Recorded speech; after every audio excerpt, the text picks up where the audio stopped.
बीवी साथ नहीं है, फादर साथ नहीं है, भाई साथ नहीं है, दोस्त साथ नहीं है, बच्चों को कैसे देंगे?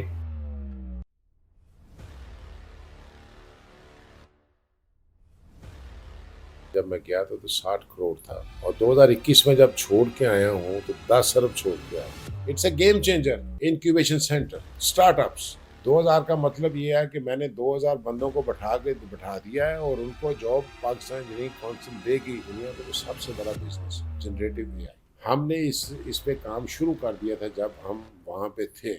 हमने पूरे पाकिस्तान की 11 यूनिवर्सिटीज जाकर कंसल्टेटिव मीटिंग की। हमने कहा जी आप अपने अपनी यूनिवर्सिटीज में हमें जगह प्रोवाइड करें।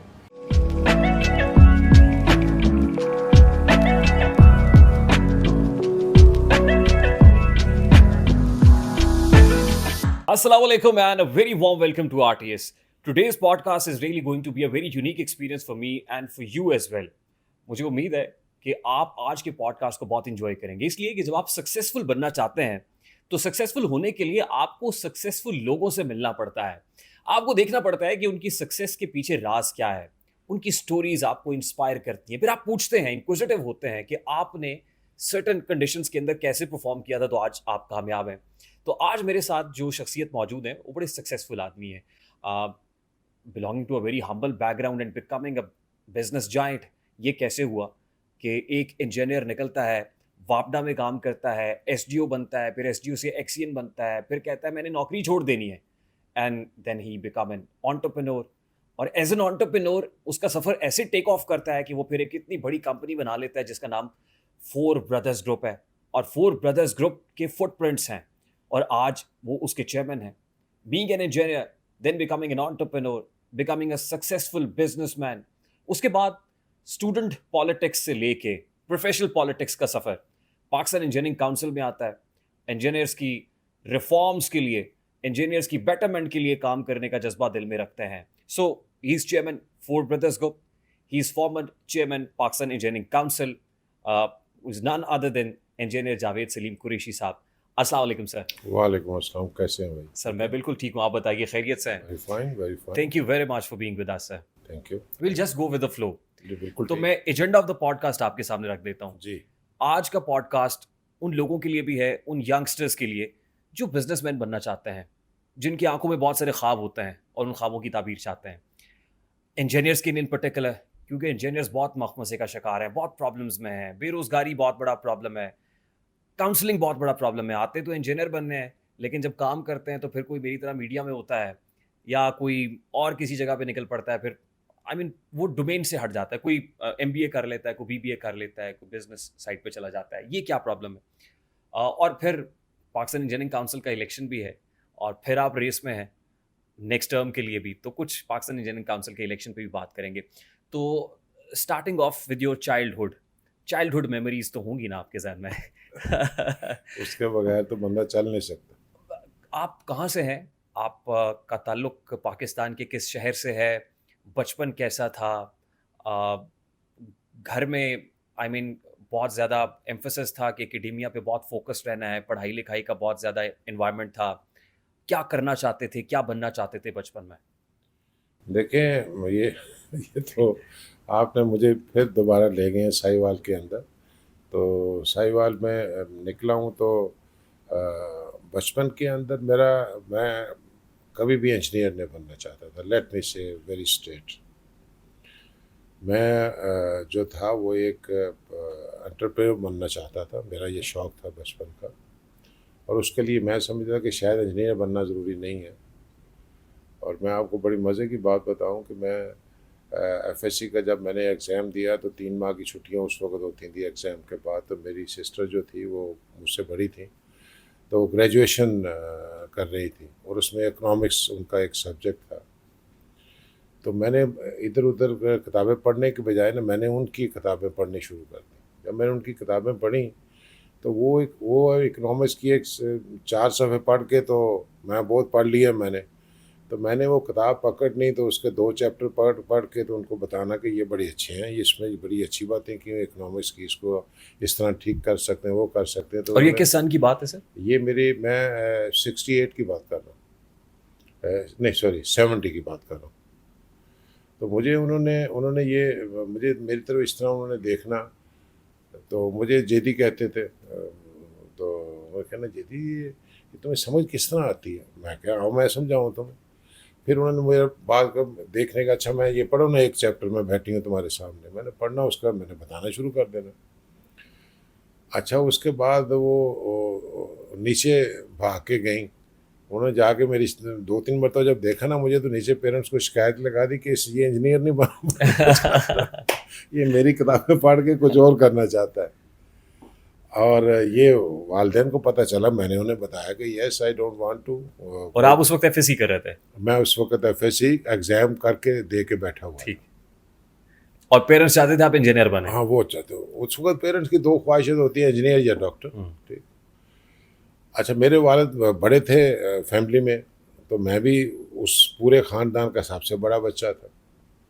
तो उस वक़्त का ज़रा और चीज़ होती थी कि जो जो दाएँ-बाएँ शहरों में हमारे रिश्तेदार रहते होते थे ना जी, कभी हम उनकी तरफ चले गए, कभी वो हमारे घर आ गए। तो उस टेलीफ़ोन का सिस्टम था वो मेरा ख़्याल उन्होंने बात कहीं उनसे कर दी। वो 2 हफ्तों के बाद हमारे घर में बाकायदा पूरा ख़ानदान आके बैठ गया। मेरे दादा आ गए दूसरे तीसरे, उन्होंने कहा तुम क्या सोच रहे हो भाई? और फिर मेरे एक चचा प्रोफेसर होते थे, तो उन्होंने कहा तुम ख़ानदान के पहले बच्चे हो, अगर तुम इंजीनियर ना बने तो पूरा ख़ानदान तबाह हो जाएगा। खानदान की नाक कट जाएगी। पंचायत बैठ गई। पंचायत ऑनेस्टली हाँ। बैठी, और फिर मुझे उन्होंने कहा कि तुमने इंजीनियर बनना। मैंने कहा अच्छा ठीक है। मैंने फिर मुझे मतलब उसकी खातिर then I went to the engineering university, और मैंने उनकी उस ड्रीम को पूरा किया। अगली बात फिर university of engineering and technology Lahore, UET Lahore. UET Lahore के अंदर। अगला फिर जब मैंने पास आउट कर लिया, वहाँ मैं यूनिवर्सिटी का यूईटी का प्रेसिडेंट रहा 78-79 का, स्टूडेंट यूनियन का। पास आउट करने के बाद फिर मैंने, हमारी सारी टीम वापडा में चली गई। तो मैंने कहा मैंने वापडा में नहीं जाना, तो वो नेस्पाक को मैंने ज्वाइन कर लिया। वापडा में उस वक्त तनख्वाह थी सारी कोई 960 रुपये, नेस्पाक दे रही थी 2500 रुपया तनख्वाह भी। और मैंने कहा कि एज ए प्राइवेट एंटरप्रेन्योर देखूंगा ये कैसे काम करते हैं, लाते कैसे हैं, तो मैं सीखूंगा वहाँ से।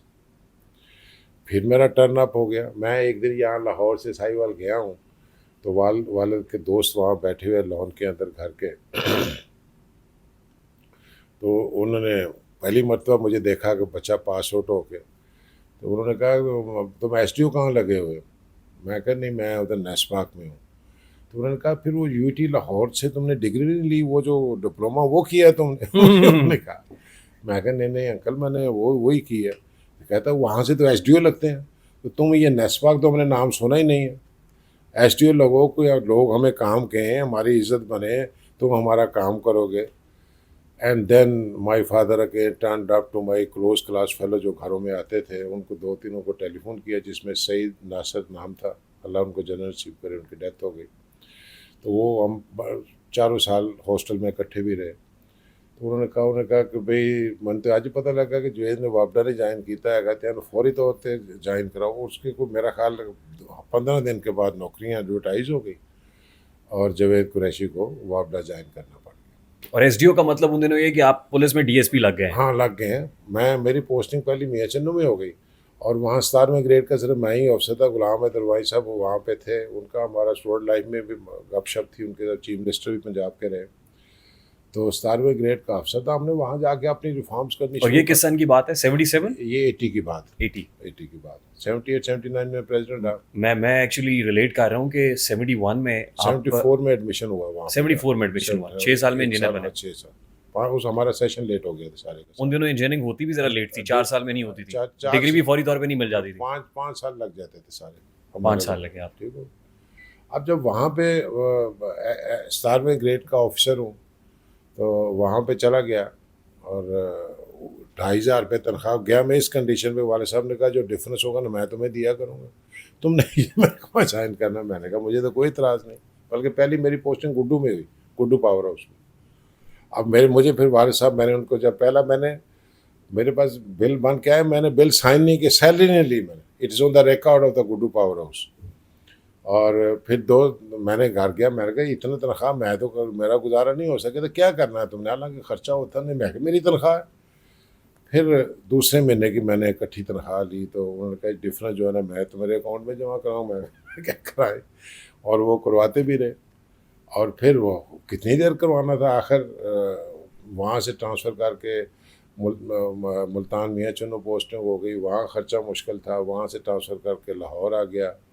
और ईद शबात आती तो वालिद साहब या मेरे भाई, छोटे भाई बिजनेसमैन थे, तो किसी न किसी बहाने किसी न किसी के जेब में पैसे डाल के चले जाने। मैंने कहा दिस इज़ नॉट एक्सेप्टेबल। मतलब अंदर से मैंने सोचा मुझे नहीं पकड़ाने, तुम कपड़े बना लो, अच्छा तुम बड़े अच्छे लगते, अब ये कर लो, तुमने ये किया इसलिए तुम्हारा यही नाम है, टू रन माई हाउस। आपके वालिद साहब भी बिजनेसमैन थे? मेरे वालिद साहब नेशनल बैंक से as a vice president retire हुए, नेशनल बैंक ऑफ खासी पाकिस्तान। खुशहाली थी अल्हम्दुलिल्लाह घर नहीं, में। खुशहाली नहीं थी। He started the journey from the as a clerk, he started and I am proud of him. और मैंने भी इसी तरीके से किया। और ये उनकी आखिरी एज में उनका ये जो डेजिग्नेशन उन्हें मिला, इसका national bank of Pakistan. Right right. और I belong to lower middle class family. मेरा जो घर था पहला, वो 5 मरले का घर था, मैं वहाँ से निकला हूँ। एक हमारा मोहल्ला था और उसके अंदर 2-3 बेडरूम थे, जो जिस तरह होता है पुराने घरों के होता है, और प्री पार्टीशन का बना हुआ था। एंसेस्टर की जो मेरे दादा की प्रॉपर्टी थी, उसमें से हमें अलॉटमेंट मिली थी।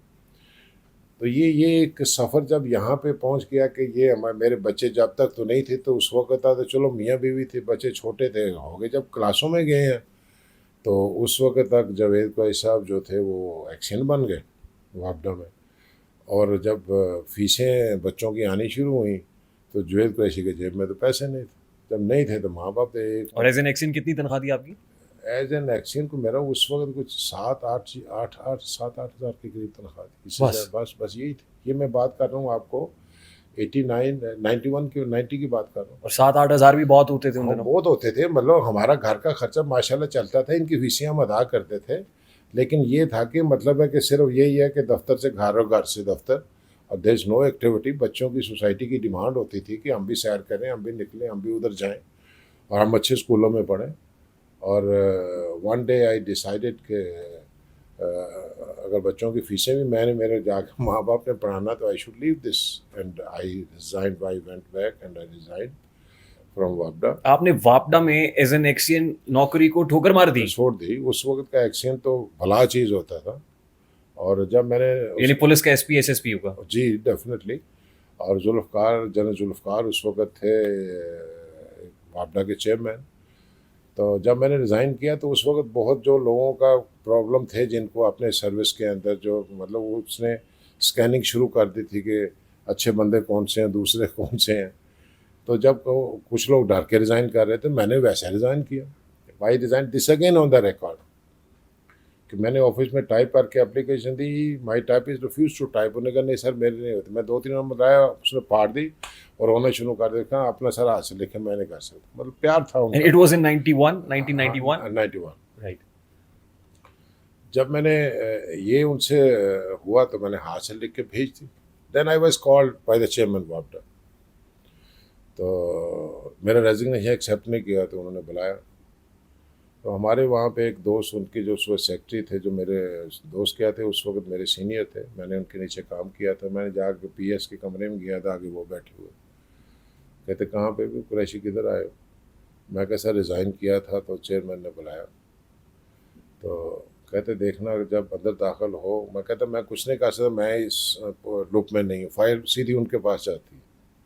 तुम्हारी पूरी एसडीओशिप से लेके इंक्वायरी उन्होंने करवा ली, आज तुम्हें उन्होंने बुलाया है पर्सनल इंटरव्यू के लिए। तो अगर तो अंदर जाओ तो कुर्सी लगी हो, तो उनकी चेयर के सामने एक पड़ी हो, तो समझ लेना कि तुम्हारी बचत है।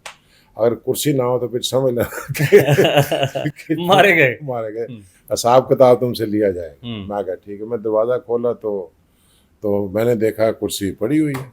मुझे हौसला हो गया, काम ठीक है, बहरहाल बचत है। हाँ, उन्होंने गया अंदर, उन्होंने कहा जी कि कोई साहब आपका मैंने पूरा कच्चा छट्टा निकाला है, माशाल्लाह you are a pride engineer for us and don't worry for that.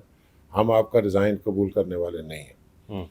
और you just name me any division जो लाहौर पूरे के अंदर आप लेना चाहते हैं, and my PS will immediately get order for you. मैंने कहा नहीं सर। मैंने हाथ जोड़े, मैंने कहा सर मैं मेरे बाप का बिज़नेस है, I want to go in business. मैंने ये झूठ बोला वहाँ पे, he is not well and I want just leave. और उनका बिजनेस कोई नहीं था ना? नहीं, कोई नहीं था। कोई बिजनेस नहीं था। बिजनेस कोई नहीं था।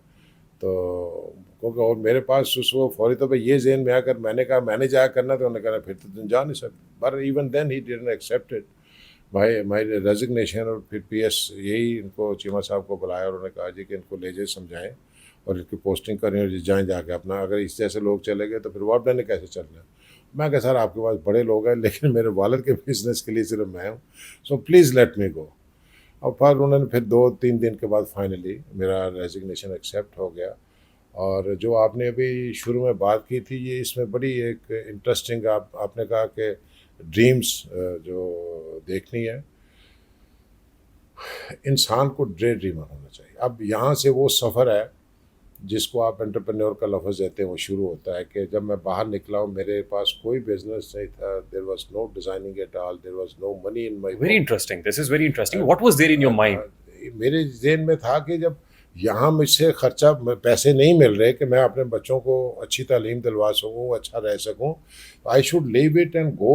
बाकी लोग भी बाहर बैठे हैं, वो भी अपना हिसाब किताब चला रहे थे, मैं क्यों नहीं चला सकता? नहीं, बट आफ्टर यू रिजाइन वो 8,000 जो आ रहे थे, आपने तो 8,000 को भी ठोकर मार दी। छोड़ देना जी, मैं वही बता रहा हूँ। तो आप तो सड़क पे आ जाते हैं। मैं बिल्कुल सड़क पे आया था, दे इसमें कोई दो राय नहीं है, बिल्कुल सड़क पे था। और मैंने बाहर आके फिर उस आने के बाद जब घर वाले मेरे, ना मेरे माँ बाप मेरे साथ, ना मेरे बहन भाई मेरे साथ, ना मेरी बीवी मेरे साथ, ना कोई दोस्त साथ। मैंने पहले मशवरा करता रहा, यार मेरा दिल नहीं करता कि उन्होंने कहा पागल हो एक्शन वापड़ा तो कहना दिल नहीं करता जी, पोस्टिंग लेनी चाहता हूँ। मैं नहीं पोस्टिंग नहीं लेनी, I want to go, I want to go. और फाइनली जब मैं बाहर आ गया तो फिर उन्होंने फिर तारीख का इसके सामने का एक और रुख भी है। जो आपने अभी बात की कि आप बाहर आ गए तो आपको पता कुछ नहीं है, तो वो जो मेरे कुछ ऐसे दोस्त थे जिनका ख्याल था कि अब बाहर आ गया तो शायद कुरैशी को पैसे से हमसे मांगने के लिए आएगा। तो 1-2 शादियां दोस्तों की हो रही थी, तो उधर मैं हुआ मिले, मैंने देखा कि उन्होंने मुझे देख के फेस टर्न कर लिया कि नाउ शायद हमें देख के कोई इसको अब फारग फिर रहा है तो कोई कोई मांग ना ले हमसे। आई एम श्योर, तो यही बात थी। और ये मेरे लिए चैलेंज था, मतलब है कि उसके बाद मैंने ये एक्सेप्ट कर लिया कि मैंने किसी दोस्त की शादी में कार्ड आते थे, जाना ही नहीं मैंने, till I should raise myself to the place कि जहाँ ये मुझे पीछे से कंधे पे हाथ रख के कहें आके कि कुरैशी साहब कितने आए हुए। एंड अल्लाह ने वो दिन लेके आया मेरे ऊपर, और हमने जब ये काम अपना शुरू किया और we started from the scratch. और काम शुरू करने के लिए देयर वाज नो मनी। वालिद साहब उससे पहले कुछ पैसे दे के गए हुए थे सर्दियों के कपड़ों के लिए 1 लाख रुपया, वो बना रहा खर्चा पता फीसें फूसें जानी थी उस वक़्त। तो अब मेरे पास कोई 70-80 हज़ार रुपया था उस वक़्त पड़ा हुआ। देन वी डिसाइडेड, एक और दोस्त था उसने रिज़ाइन किया हुआ था आर्मी से, और एक और था, तीनों उसका कज़न था। The total amount which we are holding when we started in 91 business, it was 150,000 rupees. और सबसे बड़ा पार्टनर उसका कंपनी का मैं था, क्योंकि मैंने 75,000 उसमें इन्वेस्ट किया था, और बाकी दोनों के मिल के जो था ना जी हमारा 1.5 लाख बना था। और उसके बाद व्हाट वाज द कॉन्सेप्ट, ये बड़ी सोचने वाली। Which company was it?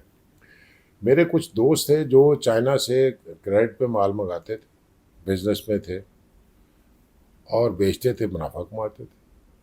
तो मेरा कॉन्सेप्ट ये था, कंटेनर आते थे वहां से, हाँ, ऑफलोड होते थे, फिर वो हमारी पाकिस्तानी मार्केट में बिकता था और वो उसका प्रॉफिट रख लेते हो जाता। ठीक। तो मेरे जहन में ये कॉन्सेप्ट था कि अगर इनको प्रॉफिट मिल सकता है तो मैं भी उधार मंगवा सकता हूँ। ये दिस वाज द कॉन्सेप्ट कि हमने लेना है। मैं मुल्तान में जब काम करके आया ना जिस वापडा टेन्योर में, तो वहाँ पे एक होते हैं ना गली मोहल्ले के जो काउंसलर बनते हैं और जो छोटे मोटे बिजनेसमैन होते हैं, वो ज़रा लोगों के काम शाम करवाने के लिए आते हैं। उसकी भी डेथ हो गई, अल्लाह उसको जन्नत नसीब करे। शरीफ शाह था उसका नाम। उसने मेरे पास आया, उसका ख्याल था SDO साहब उतों आए ने, इतने आगे एक्सीडेंट बन गए ने, फिर रिज़ाइन कर देता है। उन्हें कहा मेरा ये यहाँ पे बिज़नेस है पेस्टिसाइड का, और गवर्नमेंट ने इजाज़त दे दी है इंपोर्ट की चाइना से, तुम पढ़े लिखे बने तो इंपोर्ट करो, मैं बेचूँगा। तो उसी को औरतों को अपॉर्चुनिटी, जब वो आया हमने उसको पकड़ लिया, और भी कई हमने दरमियान में अपनी इंक्वायरियाँ की। उस वक़्त ये ज़माना नहीं होता था, उस वक़्त तो फैक्स भेजनी है, टाइप करनी है या हाथ से लिखनी है, और दूसरे तीसरे दिन जवाब आना। अभी तो मोबाइल पे वॉइस मैसेज आता है तो 4GPT जो है ना वो भी आपका आगे से काम करके आपको जवाब दे देती है। तो और लाइब्रेरियों में बैठते थे जाके एड्रेस ढूंढने के लिए चैम्बर की, और मैंने उसको बताया कि भाई हम, अच्छा मैं करता हूँ कोशिश। हमने कोशिश करनी शुरू कर दी।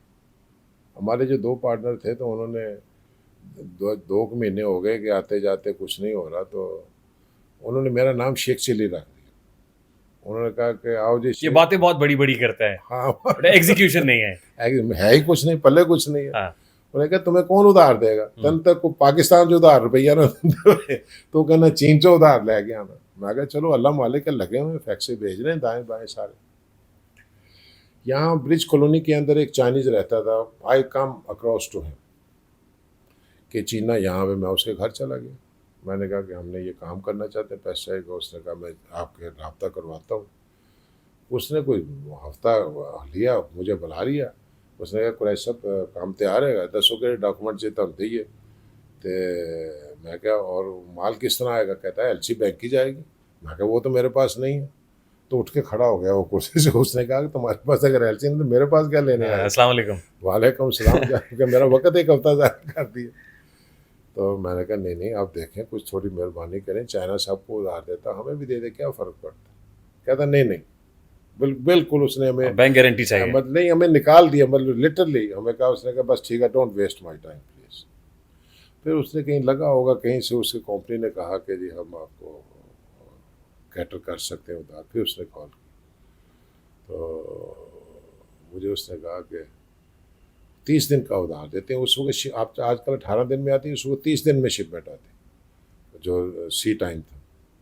तो मैं कहा 30 दिन तो जहाज़ को यहाँ पहुँचने लगते हैं, तो हमें तो उधार के लिए कुछ 60-70 दिन दें ताकि बेच के पैसे वापस करें। उसने कहा please don't waste my time. हम आ गए। अच्छा, जो मैंने फैक्सें दी हुई थी वो फैक्सें कि एक तरह से उस तरफ से जवाब आया कि जी हम पाकिस्तान को विज़िट कर रहे हैं और आपने आपकी तरफ भी आए। हमारे पास ऑफिस कोई नहीं होता था।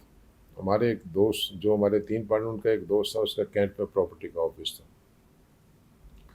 तो हमने उसका दफ्तर में मैनेज किया कि अब फॉरनर विजिट आ गया, तो हम वहाँ कुर्सी मेज रखे। कुर्सी मेज़ रखी हुई थी पहले की। ठीक। फर्निश ऑफिस था वो। शाम को 5 से 9 प्रॉपर्टी का शाम का काम होता है, सुबह तो लोग नौकरियों पे होते हैं। तो उसने कहा आप यहाँ पे बैठा के तो ज़रा अपना काम शाम चला लें। हमने कहा ठीक।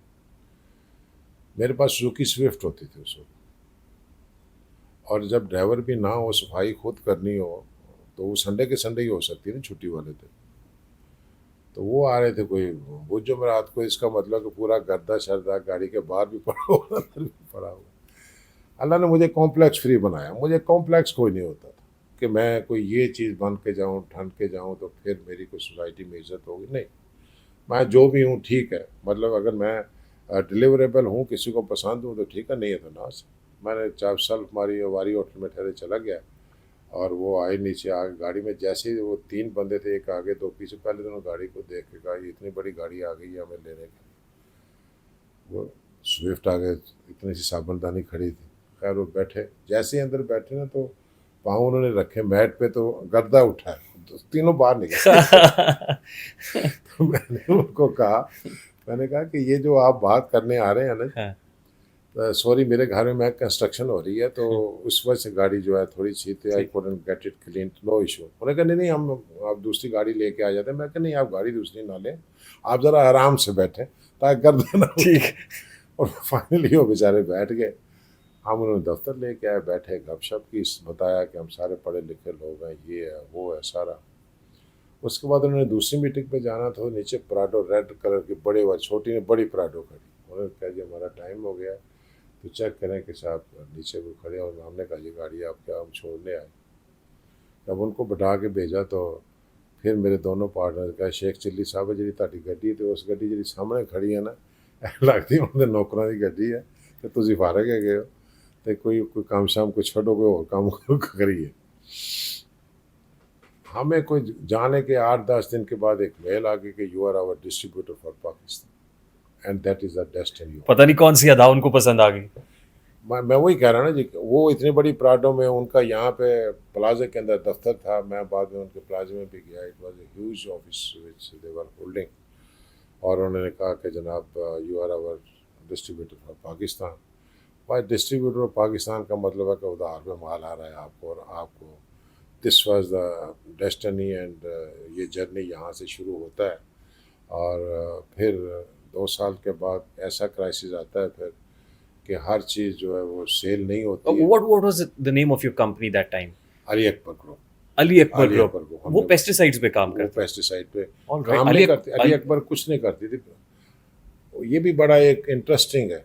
जब हमने बनाया कि कंपनी कौन सी बनाए, तो उनमें से एक जो थे हमारे पार्टनर, उन्होंने कहा यार मैं सप्लाई का काम करता हूँ, तो मैंने ये अली अकबर एंटरप्राइजेज का पैड बनाया हुआ है, तो हमें पैड का खर्चा बचेगा। मैंने कहा बिल्कुल ठीक है, तो let's go for all this pad. इसी नाम से चलता है। पैसे नहीं है ना, मतलब पैड छुपाने के लिए जाऊंगा 200-300-400-500 रुपया लग जाएगा। तो मैंने कहा इसी नाम, honestly this is the truth, कि अली अकबर का नाम रखा जो गया वो it was propose this way. और हमने उसके ऊपर उनको फैक्स कर दी, एक्सेप्टेंस हो गई। और पहले 3 कंटेनर उधार पे आ गए, हमारे पास पहुंच गए। और उधार पे जब आए हैं तो उसका ये था कि उस साल पेस्ट भी वही आना था जो प्रोडक्ट हम लेके आए। उनके पास था ही एक ही प्रोडक्ट, वही लेके आए, मिथाइल पैराथियन प्रोडक्ट था। उससे पहले वो पाकिस्तान में लाया ही कोई नहीं था। हमें पता ही नहीं था कि नहीं लाना चाहिए, हम मर भी सकते थे।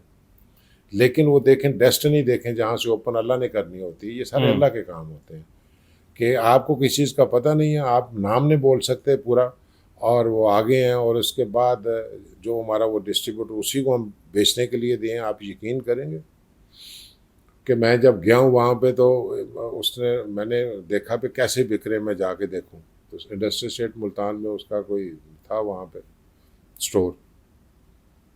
मैं जब उस वहाँ पहुँचा हूँ तो एक लाइन लगी, क्यों लगी हुई बात, सड़क पे कम अज़ कम कुछ 60-70 बंदों की, और हाथ में बोतलें और ड्रमियाँ छोटी लेके खड़ी हैं।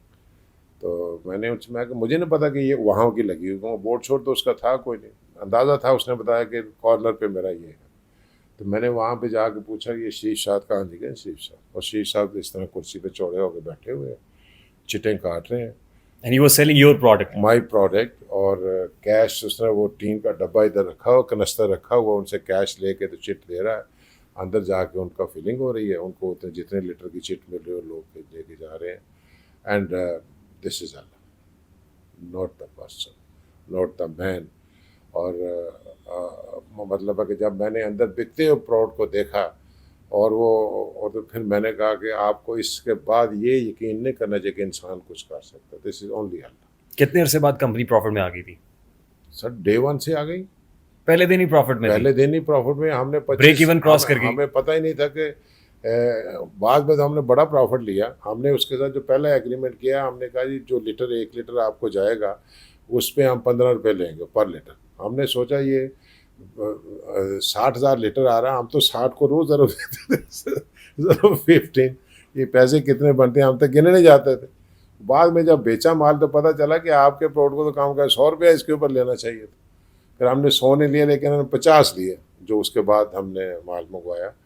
और डेस्टिनी, मैं ये समझता हूँ ये सारे काम के अंदर जो चीज़ें थी, नंबर 1 आप ये देखें कि इसके अंदर यकीन कितना था। यकीन इस हद तक था कि हम अल्लाह से मांग रहे हैं और अल्लाह दे। मैं इसी तरफ आता हूँ, थोड़ा सा फास्ट फॉरवर्ड करते हैं।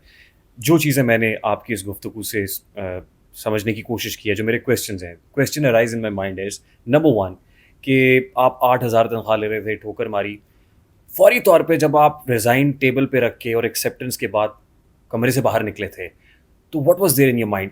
सिंगल सेंटेंस, बीवी साथ नहीं है, फादर साथ नहीं है, भाई साथ नहीं है, दोस्त साथ नहीं है, बच्चों को कैसे देंगे? What was striking in your mind? एक जुमला जो आपके जहन में आ रहा था उस वक्त। मैंने जब रिज़ाइन दिया था तो मैंने अपने पे भरोसा नहीं किया था, अल्लाह पे भरोसा किया। जब फैसला कर लिया कि रिज़्क़ हलाल लेना है, हराम कमाना नहीं, तो फिर there should be no choice, only choice to resign and go in the field और अपनी किस्मत को आजमाएं। मतलब मेरे पास, मैं बंद गली में खड़ा हूँ ना, अगर बंद गली में मैं आ गया हूँ तो फिर फैसला करना, अल्लाह ने ये मुझे ताकत दी कि मैं फैसला करूँ। अगर आज कोई यंग एंटरप्रेन्योर या एस्पायरेंट ऐसा ही सोचता है, जाके रिज़ाइन टेबल कर देता है और बाहर आ जाता है और उसके बाद he is helpless.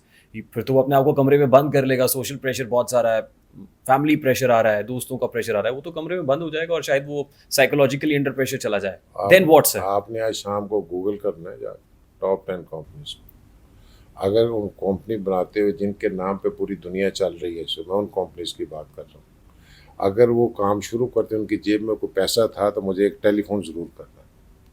All the top 10 companies of the world were having no money. जब इसके मालिक ने इसको बनाया है, वो भी विजन से बनती हैं चीज़ें। And you didn't even have a business idea. नहीं, मैं मेरी फैमिली तो थी, मुझे नहीं आइडिया था बिजनेस का। मैं ये बताना आपको ये चाह रहा हूँ कि अल्लाह की मदद होनी चाहिए, आपका बिलीफ होना चाहिए कि everything comes from Allah. This is number one. बंदा नहीं कुछ कर सकता, और मेरा ये बचपन से था ऑनेस्टली कि मतलब इतना मेरा पक्का है। और दूसरी बात ये है, मैंने ज़िंदगी में बचपन से लेके आज तक मैं नहीं कहा। मैंने अल्लाह के नाम के अंदर, मैं सीधा साधा मुसलमान हूँ, कोई ऐसी बात नहीं है। मैं जहाँ पे आ जाएगी आपकी, तो उसके बाद फिर कोई मैं की माफ़ी नहीं है अल्लाह के पास, हर चीज़ की माफ़ी। और मुझे अल्लाह ने शुरू से ही ऐसा दिया, मैं कहता था, मैंने कभी कहा नहीं कि मैंने ये किया। अब इतनी गुफ्तगू हुई है, मैंने लफ्ज़ ये आपने नहीं देखा गुफ्तगू में कभी मुख्तलिफ आया, लेकिन मैंने कहा मैं no no it's your faith, आप बिलीवर हैं। बिलीव। सूरह तकासुर में ऐनल यकीन आया है, अल्हाकुमुत तकासुर हत्ता ऐनल यकीन की आंख, बाकी सब धोखा है। कोई बिलीव की कोई ट्रेनिंग भी होती है? फेथ, बिलीव, स्ट्रॉन्ग बिलीवर होना, यकीन कामिल होना। आपने क्या किया? इतना स्ट्रॉन्ग बिलीव चाहिए इसके लिए। अदरवाइज तो दुनिया में बहुत सारे प्रॉब्लम्स आते हैं। आई मीन आप तो सोसाइटी को देख के फैसले कर रहे होते हैं, फैमिली प्रेशर में फैसले कर रहे होते हैं, सोशल प्रेशर में कर रहे होते हैं। मुझे इस बिज़नेस में, जब मैं बिज़नेस में आ गया, मेरा उससे पहले भी ये बिलीव था कि हर चीज़ में जाना अल्लाह होती, और इंसान के अंदर मैं नहीं होनी चाहिए। तीसरी बात, ज़िंदगी में कभी झूठ नहीं बोलना चाहिए। आपके जो दिल में है, जो मुंह से बात कर रहे हैं, उसमें फ़र्क नहीं होना चाहिए। मैं आपको धोखा दे सकता हूँ कि मेरे ज़हन में कुछ और बातें मैं कुछ और कर रहा हूँ, अल्लाह को दे सकता हूँ। मुफ्त में गुनाह, हाँ, लोग बैठे कमा रहे होते हैं, अल्लाह वहाँ पे फरिश्ते यहाँ पे बैठा है, वो आपका नेगेटिव मार्किंग कर रहा है, मैं आपके साथ झूठ बोले जा रहा हूँ, क्या कितने नफलों का स्वाब। तो ये सिर्फ 3 चीज़ें हैं। मैं नहीं होनी चाहिए, और आपको आपकी नीयत में फतूर नहीं होना चाहिए, और हम्बल होना चाहिए, बस। आपने 75,000 रुपये इन्वेस्ट किए थे और वो 75,000 आपने अपने फादर से लिए थे। तो जब पहला प्रॉफिट आया था तो वो पैसे वापस किए या नहीं किए? नहीं किए थे। मैं वालिद के लिए और वालिदैन के लिए लेके गया था, गिफ्ट ले गया था कि ये मेरी कमाई है, जो हमें प्रॉफिट हुआ है। तो मैं माँ को भी देखता हूँ, जिस तरीके से माँ ने मुझे दुआएं दी, और आंखों में आंसू थे उनके, और बाप को भी मैंने देखा कि मतलब है कि इट वास। अली अकबर ग्रुप को क्विट कर दिया फिर आपने? अप्रैल 2009 में क्विट हो गया। तो उस वक़्त भी हमारी जो बिज़नेस थी उस वक़्त पीक पे था, and we were the after multinational, we were the only company of pesticide in Pakistan, top company. लेकिन वो पार्टनरशिप में नहीं चल सकी। क्या लड़ाई हो गई कोई? लड़ाई, बिज़नेस जब होता है ना, ये फेथ और यकीन की बात होती है। मेरा तो फेथ और यकीन था कि मैं चल सकता हूँ, और शायद उनका यकीन था कि नहीं, अब मैं था कि अब शायद जावेद कुरैशी की ज़रूरत नहीं है, तो we should hold this business because they were 2 partners. तो जो पार्टनरशिप लिखी गई, हालांकि पैसे उनके काम थे, लेकिन पार्टनरशिप हमने बराबर की लिखी कि 33 वर्किंग पार्टनर 2009 तक मैं ही रहा, उनमें से कोई नहीं था। वो आते ज़रूर थे, बैठते ज़रूर थे, लेकिन बैंकों को देख रहा हूँ, फॉरेन बिजनेस को देख रहा हूँ, सेल्स एंड मार्केटिंग कर रहा हूँ, सारा कुछ मेरे ज़िम्मे था। और वन मॉर्निंग आए, उन्होंने कहा जी कि बच्चे पढ़ के आ गए हैं, तो इनका क्या करना चाहिए। मैं कह लाएँ बैठाए, वो हर बस सॉरी उससे पहले बैठा दिए हुए थे, मैंने काम कर रहे हैं। तो वन मॉर्निंग उन्होंने कहा जी कि कोई 1-2 साल जब बच्चों को हो गया तो जी ये कहते हैं हमें इंडिपेंडेंट देते। मैं कह देते हैं, दे नहीं, मेरा ख्याल है कि अब हमें घर चला जाना चाहिए। ओहो, मैं कहा बिल्कुल ठीक जाना चाहिए। मेरी मीटिंग ख़त्म हुई इसी ने, जिस तरह मैं आपसे कमरे में बात कर रहा हूँ, साथ वाला मेरा कमरा था, मैं उस कमरे में गया हूँ। वो मेरे डॉक्यूमेंट जो टेबल थी दराज, उसके अंदर पड़े एक डिब्बा मंगाया मैंने, उसमें रखने डॉक्यूमेंट रखे हैं। पीएम को कहा कि मेरी गाड़ी में रख दो जाके, उसके बाद दोबारा मैं नहीं कर। इसी कमरे में आके यहाँ पे मैंने 2 नफल नमाज पढ़े और अल्लाह को जो दुआ मांगी वो मैं सुनाता हूँ आपको। मैंने कहा या अल्लाह पाक, ये जो कारोबार शुरू हुआ था एग्जैक्टली ये मेरे उर्दू के वर्ड थे, फ़ारसी में या अरबी में नहीं थे, और ना कोई अरबी की कुरान की आयत मैंने तलावत की, नफल पढ़े। और पढ़ने के बाद मैंने कहा कि जब वो कारोबार बना था तो उसके लिए भी मेरी जेब में कुछ नहीं था, आज मैं फिर खाली जेब आके बैठा हूँ, तो मेरी इसमें मदद करना, और तू ही मदद करने वाला है। और काम शुरू कर दिया बिल्कुल, मतलब। और उस वक्त आपकी जेब में कितने पैसे थे? उस वक्त तो 1 लाख था।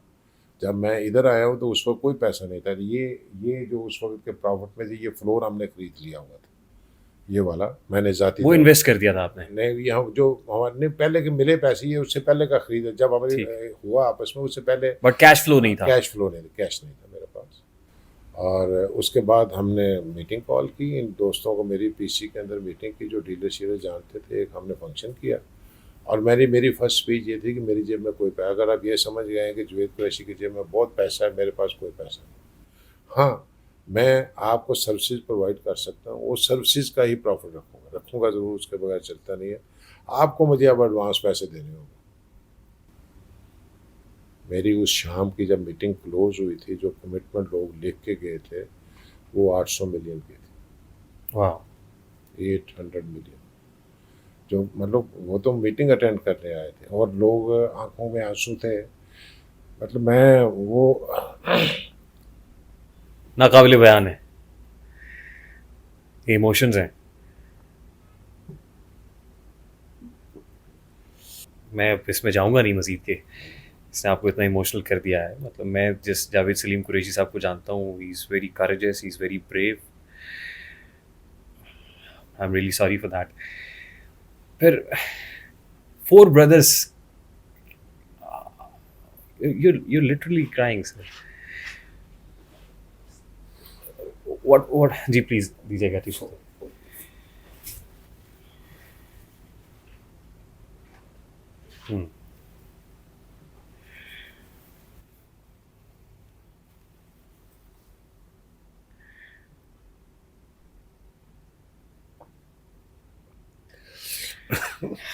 सर अच्छा, मुझे नहीं पता आप मेरा ये इंटरव्यू करने आ रहे हैं। खैर, बहरहाल मैं समझता हूँ कि अल्लाह ने, मतलब फिर हमने उसी तरह डे 1 से स्टार्ट किया। और मुश्किलात इसमें भी आई क्योंकि हमारे पास कोई चीज़ नहीं थी, और ये सफ़र उससे ज़्यादा मुश्किल था क्योंकि वहाँ तो हमने स्क्रीन से स्टार्ट किया था, सी कदम ब कदम सीढ़ी चढ़ते गए। तो यहाँ तो एक लेवल पे थे, and the expectation of the market was कि मैं उसी लेवल पे मिलूँगा।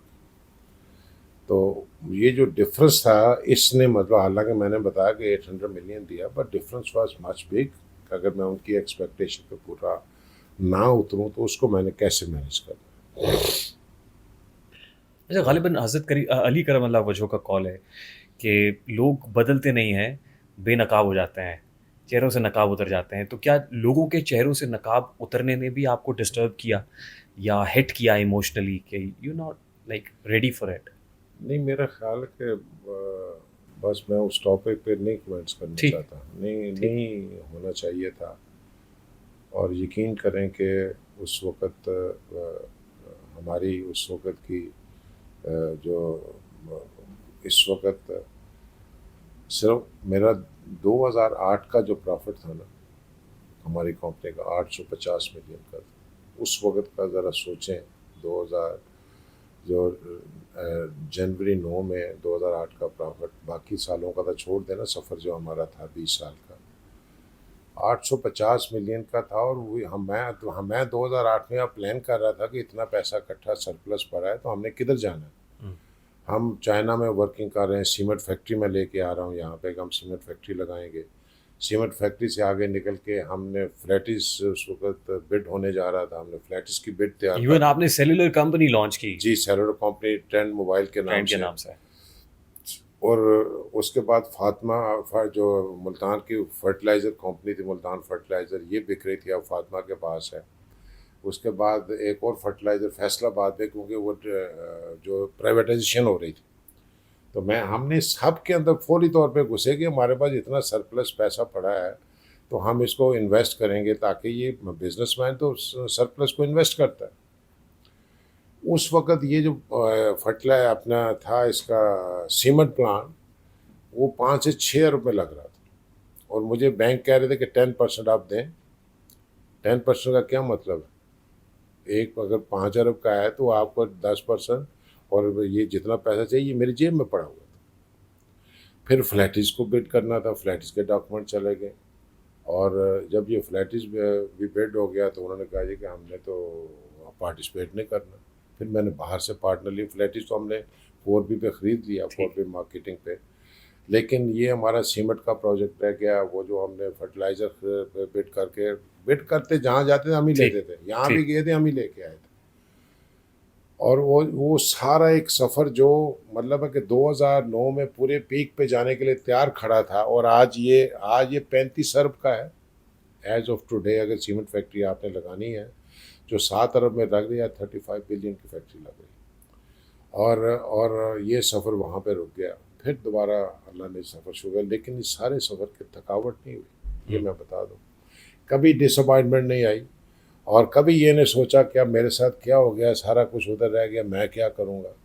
और किसी से ज़िक्र नहीं किया, और बस अल्लाह से दुआ जो की थी ना, उसी दुआ के साथ चलना शुरू कर दिया, और अल्लाह ताला ने हमें सबको उसमें बरकत डाली। और आज फोर्ब्स ग्रुप फिर पाकिस्तान का एक फर्टिलाइज़र का बहुत बड़ा बिजनेस और स्टेक होल्डर है। फ्लैटिस खरीद के बेच दिया हमने, उसके साथ और पार्टनर्स भी थे। फिर उसके बाद 4B जेंटल, हम इस वक्त 9 हैं ऑपरेटर्स LDI के, लॉन्ग डिस्टेंस इंटरनेशनल कॉल के। वो इस वक्त वो हमारे पास लाइसेंसिंग मौजूद है, जो उस वक्त $10 मिलियन की स्टैंड बाई गारंटी चाहिए थी जब इसकी बिडिंग हुई है लाइसेंस की। डीरेगुलेट 2004 में हुआ जाके, ये 2004 की बातें बता रहा हूँ, तो 5 की। तो ये चीज़ें सारी जानबूझी अल्लाह से। माजी से निकल के जरा लम्हा मौजूद में आते हैं। आपकी सुजुकी स्विफ्ट, जिसमें उस वक्त गर्द उड़ रही थी, आज इंजीनियर जावेद सलीम कुरैशी साहब के पास कौन सी गाड़ी है? उस वक्त तो सुजुकी स्विफ्ट थी, उसमें भी कोई प्रॉब्लम नहीं था आपको। आज गाड़ी कौन सी है आपके पास? मेरे पास आज मर्सिडीज है, लेकिन which class? Which 400S 500S, और वो मैंने नहीं मंगवाई, वो मेरे बेटे ने, क्योंकि उसने चढ़ना था रेंज रोवर के ऊपर। तो रेंज रोवर पे चढ़ने उसका था कि इसका बाप मेरा, अब अगर ये 18 सीसी की 2000 सीसी गाड़ी में जाता तो अच्छा नहीं है, तो मुझे बताए बगैर उसने बुक करवा दी 4 साल पहले। और फिर उसके बाद फिर उसने अपने लिए भी रेंज रोवर को बुक करवाया। तो ये एक सफ़र है, इस सफ़र में अल्लाह ताला ने इतना बरकत डाली है, इतनी बरकत डाली है कि मार्केट में आज भी लोग ये कहते हैं, मतलब आप मार्केट में चले जाएं, उन्हें कहें अच्छा जावेद कुरैशी ने ये बात कर दी, बस हमारे से नहीं चले जाए। अल्हम्दुलिल्लाह, शुक्र है कि आज भी वॉइस का मेरी दिस द अल्हम्दुलिल्लाह। आपकी फेवरेट गाड़ी कौन सी है? आपको मैं सही बताऊँ, मेरी कोई फेवरेट गाड़ी नहीं। आप इस वक्त जाएंगे ना नीचे, आपको मेरे फोर्ब्स एक अल्लाह को प्यारे हो गए, सबकी गाड़ियाँ नीचे खड़ी हैं, और एक से एक बढ़ के गाड़ी है जो पार्किंग हुई। मैं आज जिस गाड़ी में मैं खुद आया हूँ ना, ये 2000 सीसी की गाड़ी है, उनके मुकाबले में मैंने खड़ी की और मैं उसमें आया। मेरी गाड़ी ख़राब हुई है। बेटा कहता कि नहीं बाबा आपने इस गाड़ी में जाना। मैं क्यों जाऊँ भाई तुम्हारी गाड़ी, तो मैं कैसे जाऊँ? मैं तुम जाओ बैठ के, तुम्हारी गाड़ी है। और मैं आई फील प्राउड, कोई ऐसी बात, नो कॉम्प्लेक्स एट ऑल। मैं आज कल भी, मतलब पिछले कल की बात नहीं, ये गाड़ी कोई तकरीबन 2-3 हफ्ते से ख़राब है। मैं आई फील प्राइड, मुझे कोई कॉम्प्लेक्स नहीं होता। घर से आता हूँ, जहाँ जाना होता जाता हूँ। 80s में आपकी बतौर एक सीन 8,000 तनख्वाह थी। आज माहाना आमदन कितनी है? मेरा अपना ख्याल है कि it's a turnover of 20 billion business turnover. 15 से 20 बिलियन का अगर आपका टर्न 15 से 20 अरब का। हाँ, तो इसको ज़रा 10% लगा लें आप इसके ऊपर, और हम वी पे टू द गवर्नमेंट। ये नहीं है कि हम उसके बगैर काम करके इनकम टैक्स को, इसमें कोई सेविंग कटिंग कोई चीज़ शामिल नहीं है। इट डेफिनेटली टैक्स मैनेजमेंट होती है, लेकिन टैक्स सवीजन नहीं है हमारे पास। तो ये प्रॉफिटेबिलिटी इस वक्त तो अल्लाह का देन है, मतलब है कि हमने बड़े चैरिटी के काम भी कर रहे हैं। अभी रिसेंटली चैरिटी का काम इंजीनियर्स के ऊपर शुरू किया है। कल हमने सिलिकॉन वैली से ट्रेनर्स हायर किए हैं, we paid them and now कल बच्चों को तकरीबन को 3,000 बच्चों ने ऑनलाइन जो है वो ट्रेनिंग ली है जनरेटिव एआई की। तो ये अल्लाह के रास्ते में वो जो है ना जी कि वो 1 और 40 वो ऊपर जाके नहीं मिलने, वो नीचे ही मिलने। आपका ईमान होना चाहिए। आपने जो दुआ मांगनी है ना, मैं अपने बच्चों को सबको कहता हूँ, मैं कि अगर आपको यकीन नहीं ना आपकी दुआ कबूल होने, मत मांगो दुआ। पहले अपने यकीन को इतना पक्का मुस्तकिम करो कि जब आपने हाथ उठा लिया है तो उसके लिए अल्लाह के लिए स्वाय कबूलियत के लिए कोई और रास्ता नहीं, अल्लाह के लिए नहीं होना चाहिए। ना मिलने वाली बात ही नहीं। वो कैसे हो सकता है? और इसके लिए थोड़ी सी और कष्ट लंबी नहीं है यार। मैंने आपको 3 चीज़ें बताई, मैंने ज़िंदगी में वो 3 चीज़ें इस तरह रखी। गुनहगार आदमी हूँ, दुनियादार हूँ, लेकिन इस पे मेरा 3 से कोई कॉम्प्रोमाइज़ नहीं। अपने आप को मैं ये जिस ऑफिस में बैठे हैं आप पहले आते तो आपको डिफरेंट महसूस होता है। ये भी उसने कहा कि मेरा बाबा दफ्तर जो है ना बाप का, मैंने और उसने मैं टूर पे गया था, वापस आया तो काम शुरू था। तो असल में ये चीज़ें नहीं होती, काम ऊपर वाला कर रहा है। आपका और आप जब आपने अपनी ज़ात को नफ़ी कर दिया तो फिर आपके साथ सपोर्ट किसकी, ये सोचें तो सही ना। सर देखिए, you are an inspiration for many. बहुत सारे इंजीनियर्स इस वक्त आपको देख रहे हैं, यू आर माशाल्लाह सक्सेसफुल इंजीनियर। इससे बड़ी सक्सेस, इससे बड़ी कामयाबी क्या होगी? But this is very unfortunate side of the picture कि हमारे इंजीनियर का आज बहुत बुरा हाल है। इंजीनियर जॉबलेस है, इंजीनियर बेरोज़गार है। इंजीनियरिंग की डिग्री लेके जब यूनिवर्सिटी से बाहर निकलता है तो पहले तो होता था कि कंपनीज खड़ी हुई होती थी इंजीनियर का इस्तेमाल करने के लिए, उसको रिक्रूट करने के लिए। आज वो बेचारा इंजीनियर डिग्रीज लेके खड़ा हुआ होता है और कोई मुंह तक नहीं लगाता है। आपको लोग देख रहे हैं, they are looking up to you, number 1। And number 2 is कि इतनी मफलूकुल हाली के अंदर इंजीनियर तो हमारा प्राइड हुआ करता था कभी पाकिस्तान का, जिस तरह मैं बना था। जैसे आप हैं। नहीं, मैं प्राइड की बात कर रहा हूँ कि मतलब है कि मैं भी इंजीनियर बन के निकला। हाँ बने थे, बिल्कुल एग्जैक्टली। तो क्या हुआ क्या है सर? मतलब आप तो पाकिस्तान इंजीनियरिंग काउंसिल के चेयरमैन भी रहे हैं, इंजीनियर के हालात क्यों नहीं बदल सके? असल में बात विजन की ज़रूरत होती है। जब मैं पाकिस्तान इंजीनियरिंग काउंसिल में गया, मैं 2 टेन्योर वहाँ पे रहा, और उस रहने के अंदर जब मैं गया तो 60 करोड़ था पाकिस्तान इंजीनियरिंग काउंसिल के अकाउंट में वो पड़ा हुआ। और 2021 में जब छोड़ के आया हूँ तो 10 अरब छोड़ के आया। ये सिर्फ एंटरप्रेन्योरशिप मेरी अपने बिजनेस के अंदर नहीं थी। आप मुझे बताएं, सरकारी अदारा हो, सरकारी अदारे ने कभी कमाऊ पुत्र बने हैं? जो आपकी इतनी बड़ी बड़ी फैक्ट्रियाँ लगी हुई हैं, स्टील मिल लगी, दूसरे मिले लगे हुए हैं, एनर्जी के प्रोजेक्ट्स हैं, all in loss, PIA in loss. ये तो बड़ा टाइनी सा था। 40 साल के अंदर 60 करोड़, 6 साल में 10 अरब छोड़ के आए, रिकॉर्ड की बात कर रहा हूँ। तो ये एक विजन की बात होती है। आपकी विजन क्या था इसके अंदर? विजन ये था जो आपने बात की, ये विजन हमने उस वक्त स्टार्ट किया था क्योंकि अनएम्प्लॉयमेंट उस वक्त शुरू हो गई थी। ये 18 के जब हमने इलेक्शन लड़ा तो अनएम्प्लॉयमेंट शुरू थी उस वक्त, और वो थोड़ी थी उस वक्त। और जब हमने सोचा कि इसका सोल्यूशन क्या है, हम कैसे निकालें, हमने इसके 2 सोल्यूशन निकाले कि इंजीनियर को एंटरप्रेन्योर बनाया जाए। और जब एंटरप्रेन्योर बनाना बिजनेस में, मुझे पता था जब मैं बैंक से 100 रुपये की गारंटी लेने जाए 200 का कलेक्टर लेता मेरे पास, तो इंजीनियर कहाँ से लेगा? So I thought this should be technology construction bank. We went to the governor state bank, और गवर्नर स्टेट बैंक ने जब बात की कि लाइसेंस लेने आए हैं तो उन्होंने कहा कैसे लेंगे, आपका तो एक्ट ये कह रहा। फिर मैंने कहा हमारी इंजीनियर्स फाउंडेशन भी है, ये एक्ट कह रहा बना सकते हैं। अगर दूसरी फाउंडेशनें चल सकती हैं तो हमारी भी फाउंडेशन इस एक्ट के मुताबिक हमने बना ली, हम इसके अंदर चलाएंगे। इसके अंदर चलाने के लिए हमने उन्हें कहा कि अब आप हमें बैंक लेना चाहते हैं। उसने कहा अच्छा चलो ठीक है, की करोगे जो बैंक बना।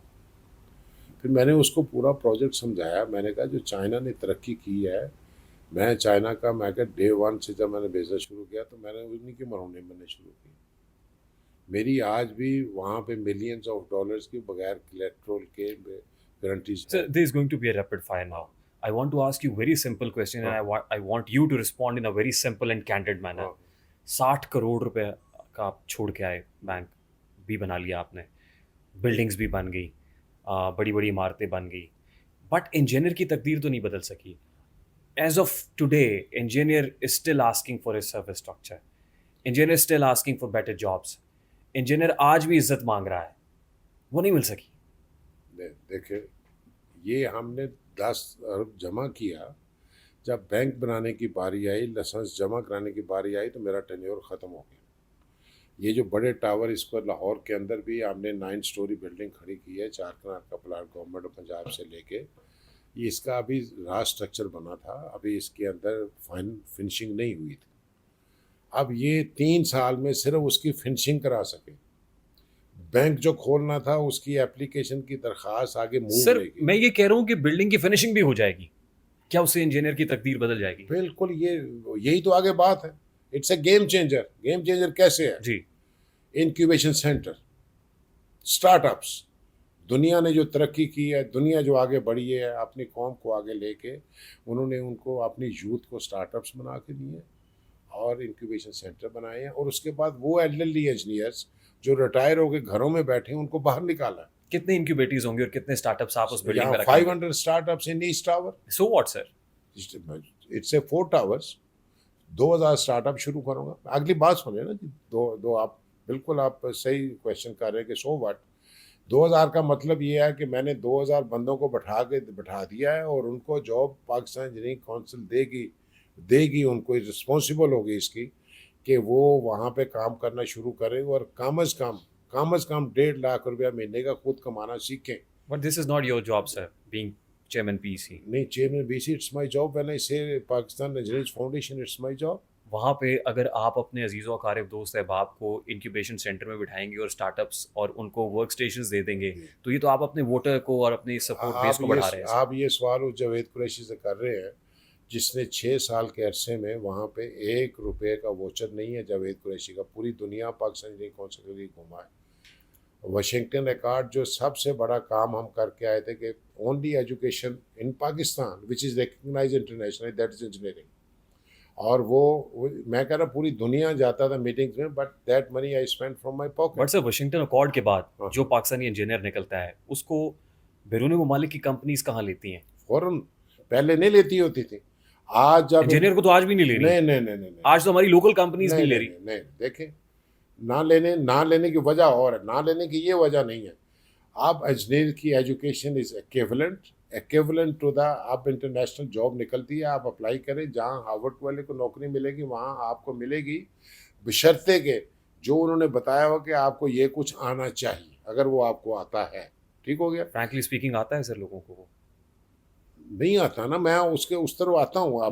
Now this is the root cause sir. हाँ, रूट कॉज। मैं हमारा करिकुलम, हमारी फैकल्टी जो ठीक होनी चाहिए थी और as a think tank PEC को पॉलिसीज बनानी चाहिए. मैं बनाई हमने, मैं बनाई, मैं यही तो बता रहा हूँ आपको कि आप अभी तो मैंने इस टावर का जवाब देना, आपने बिल्कुल ठीक कहा कि 50,000 इंजीनियर बेरोजगार है।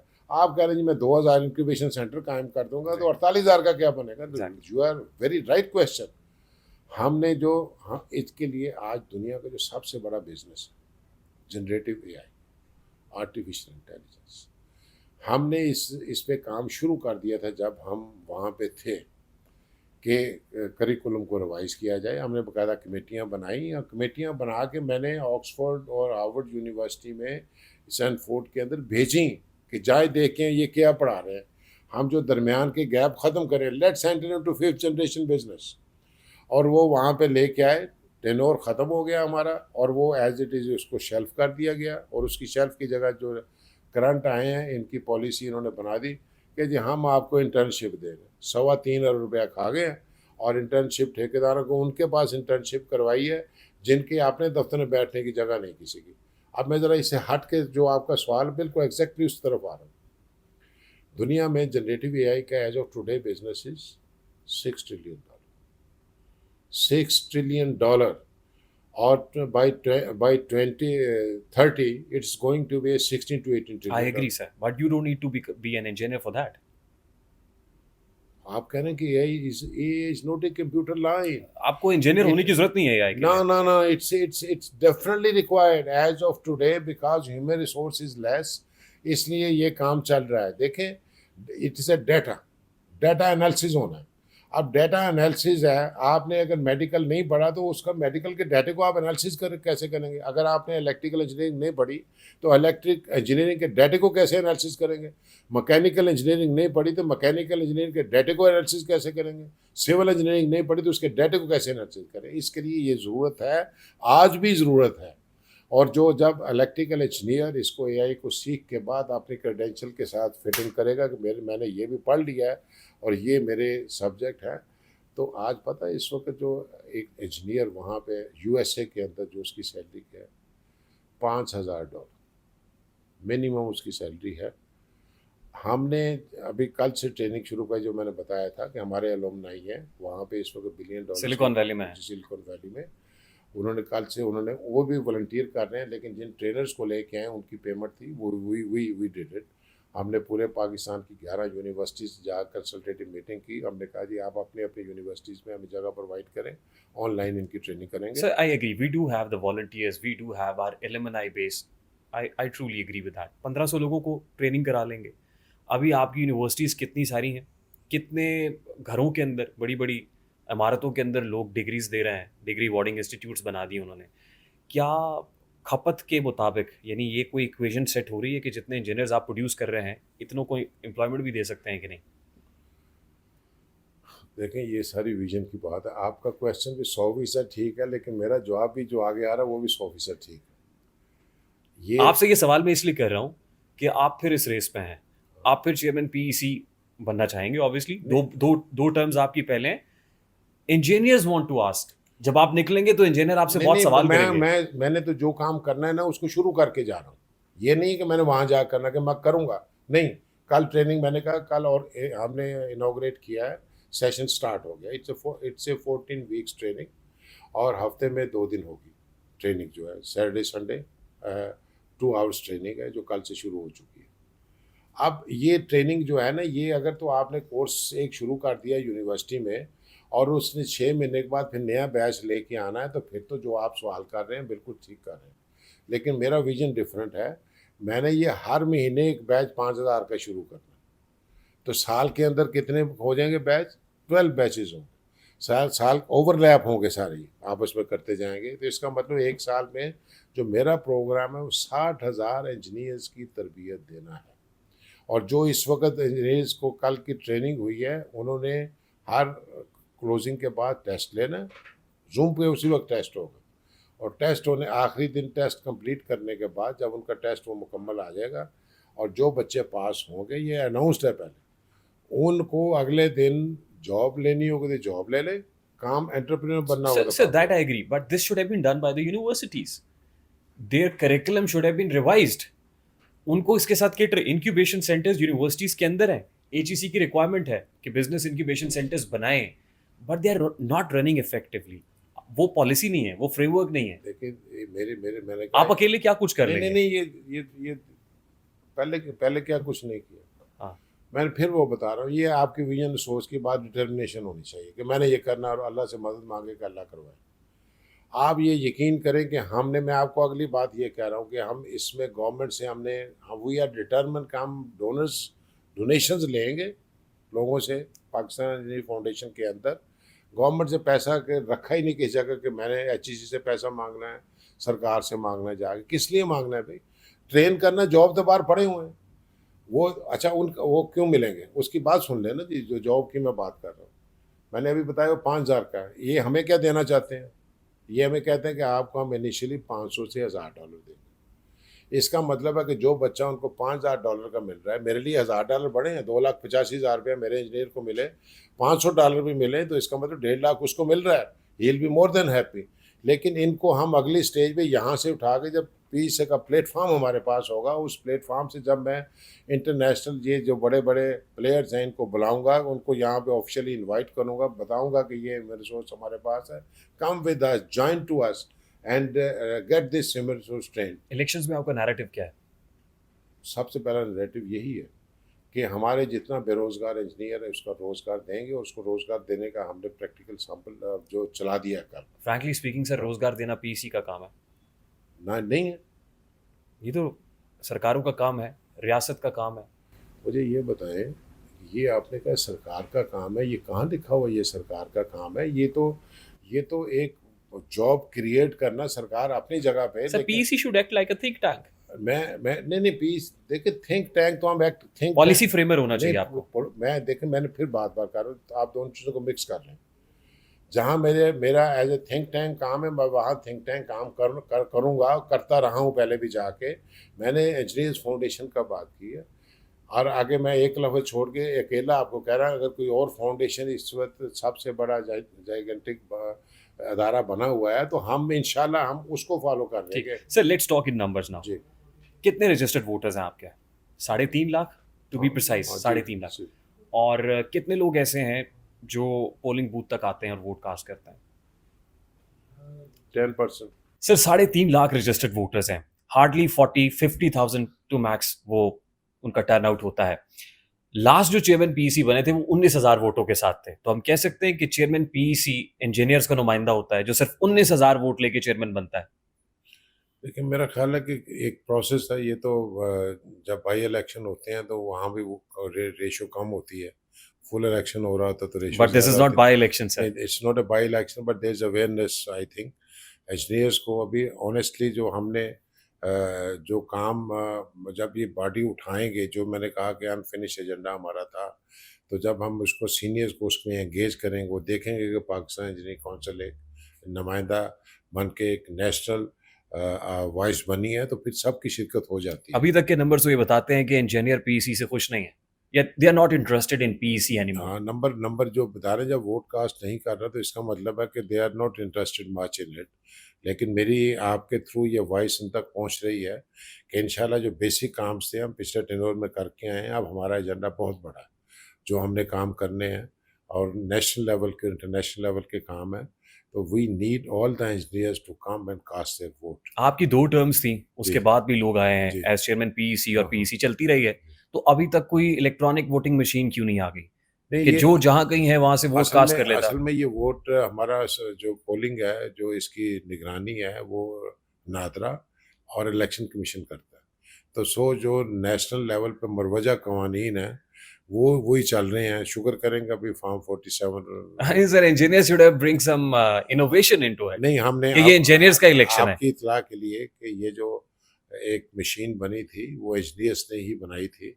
आपको पता है जो पिछली गवर्नमेंट थी उसके वक्त में इन्होंने बड़ी सोशल मीडिया पे भी, टीवी पे भी आई थी कि आइंदा इलेक्शन ये करेंगे।